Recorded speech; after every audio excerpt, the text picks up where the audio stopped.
one and only essential item you need is really a food weight scale.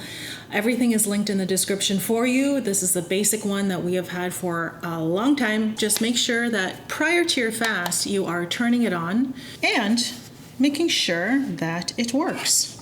Within all food weight scales, you can change the unit. So you're measuring in grams or ounces or fluid ounces. You can always hit that tare button. There's a tare button in every single food weight scale. So we're measuring carrots, voila. The other item that's essential is, of course, your favorite knife. I love this knife because it is a lot shorter than your typical chef's knife. And that really makes a big difference for me personally. I just feel like this is a lot easier to handle, and that's it. So all you need is your favorite chopping board. Then we're gonna need a saute pan for your dinners if you want a quick stir fry, or you might just wanna have a soup, in which case we just need a soup pot. We're gonna put all of our vegetables in here, fill it up with water, and then make a beautiful soup. You can also measure your own body weight.